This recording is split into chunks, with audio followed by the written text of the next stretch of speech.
All of us have a problem. And yet, what is our desire? We want our problems to turn into praise.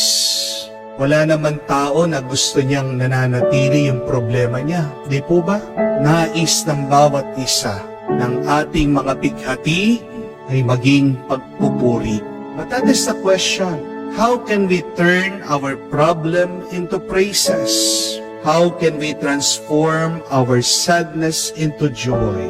How can we turn our tears into smiles? The simplest answer is to pray. But do not just only pray.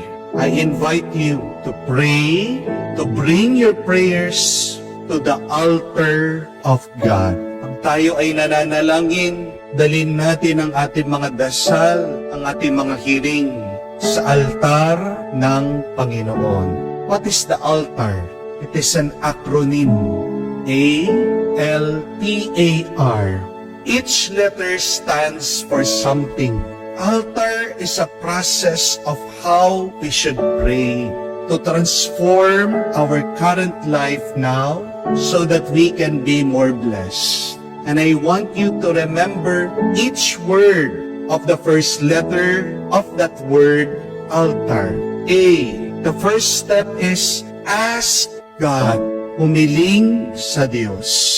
Sabi ni Jesus, whatever you ask in my name, I will give it to you. You have not received because you have not asked in my name. Paano papalitan ng Diyos ang nangyayari sa iyong buhay? Hindi mo naman hinihingi, hindi mo naman sinasabi sa Panginoon. Kahit na alam po ng Diyos ang laman ng ating puso, tandaan niyo po, kailangan pa rin natin sabihin sa Kanya. Because to ask is an act of will. Hindi po makakapanghimasok ang Diyos sa ating buhay kung hindi natin hahayaan na pumasok ang Diyos. Hindi tayo papakialaman ng Panginoon kung hindi natin siya hahayaan na makialam sa ating buhay. At kung gusto natin na tulungan tayo ng Diyos, kailangan mag-umpisa sa atin. Paano? Sa pamamagitan ng ating paghingi, sa pamamagitan ng ating pagsasalita, sa pamamagitan ng ating pagsasabi. Tandaan niyo din po na ang ating mga dila ay ang ating manibelas sa buhay. The Bible is very clear about that. It describes the tongue as the rudder of the ship na kokontrol ng dila ang direksyon ng iyong buhay. Depende sa iyong pagsasalita. Kaya naman kung sinasabi mo sa Diyos kung ano ang iyong hinihingi, kung ito naman ay talagang mabuti at makakapagbigay ng kapurihan at kalwalhatian sa Diyos, bakit hindi niya ibibigay sa iyo yon? That is the first step. We have to, letter A, ask God. Second step, letter L, let go. Bumitaw ka. Kailangan natin maunawaan, mga kapatid, na hindi tayo makakatanggap ng bago kung tayo ay nakahawak pa rin sa luma. Wala ka matatanggap na marami kung ikaw ay nakakapit sa kakaunti. Amen? Go back to the stories in the Bible. Tandaan niyo po si Abraham, hindi niya na isakripisyo yung tupa doon sa bundok kung hindi mo na niya inalay ang kanyang anak si Isaac. Maaalala niyo din po, di natuwa ang Diyos at hindi niya binasbasan si Abel kung hindi din niya inalay yung mga pinakamaganda, pinakauna sa kanyang mga alaga. Bakit hindi nagustuhan ng Diyos yung alay ni Cain? Kasi nag-alay siya, hindi ito yung una, hindi ito yung pinakamaganda. At alalahanin natin ang milagro ni Jesus. Dumami lang ang maraming pagkain. Merong isang maliit na bata ang nag-alay dun sa kanyang baon. 5 maliit na tinapay, 2 isda. So, if you want something to be transformed in our life, the second step is letter L at the altar. Let go. Stop holding on to old things. Stop holding on to the past. Stop holding on to the material things. But let go. Surrender everything to God. And God will give you something new, something better. Amen? Bitawan mo sa Diyos ang iyong hiling para mabigyan ka niya ng sagot. Pangatlo, third step, letter T, trust God. Trust God. Many times we cannot trust God. Why? Because we do not see God.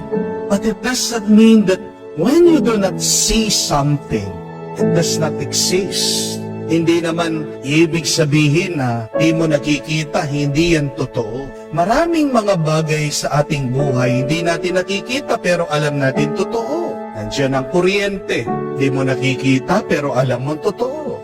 Nandiyan ang hangin, di mo nakikita pero alam mo na gumagalaw ito. Nandiyan ang utak mo, ang isip mo, di mo nakikita pero alam mo totoo. Kailangan tayo magtiwala sa Diyos kahit na hindi natin siya nakikita.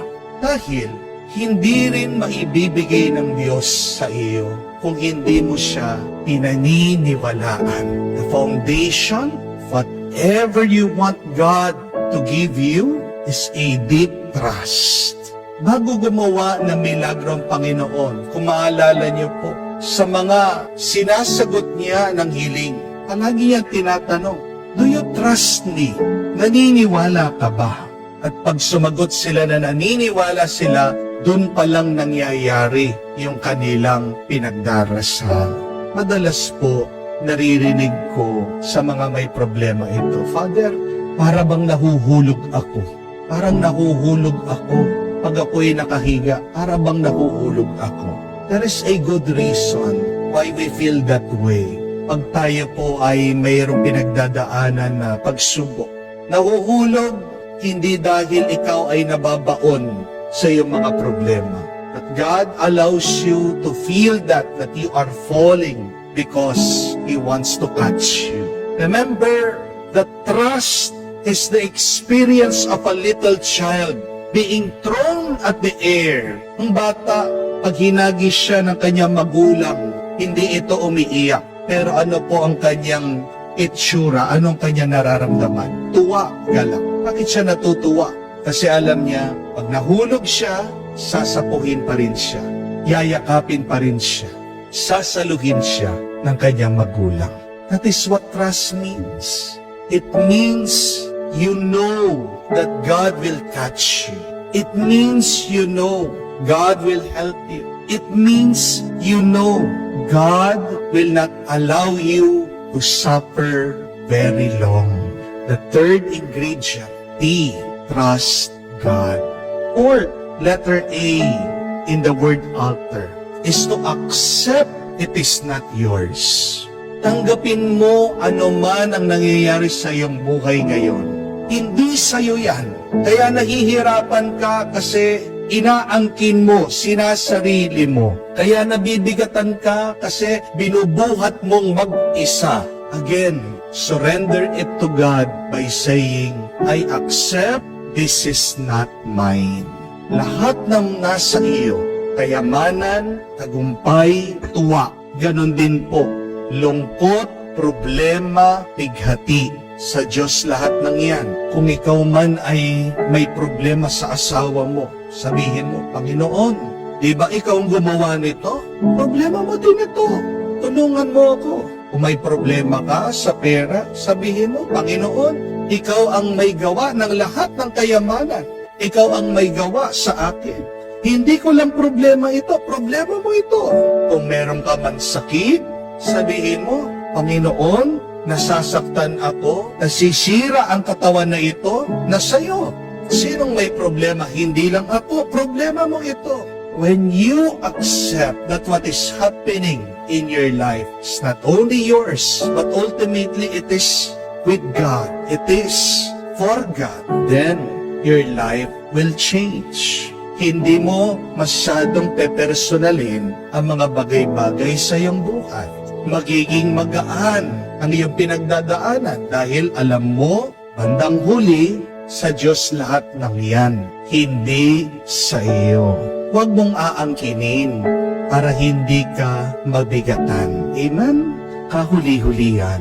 Fifth letter, letter R. Rejoice to God always. Matuwa, magalak. Napakadaling sabihin po, no? Napakahirap gawin. Alam naman natin na napakarami natin mga lungkot na pinagdadaanan. Pero, bakit mahalaga na sa gitna ng ating mga problema tayo ay dapat ngumiti, magalak, matuwa? Because our joy in the midst of our problems is a proof that we trust God already. Amen? Ang taong umiiyak, taong walang nakikitang pag-asa. Di po ba?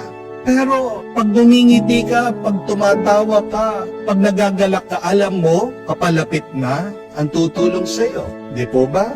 So, even if it is very difficult, try, rejoice, be happy. Prove that you believe that God has the power to transform anything in your life.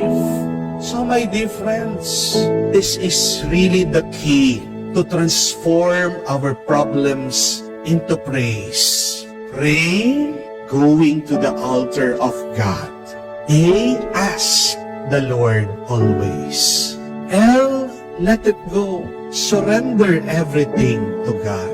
P, trust God always.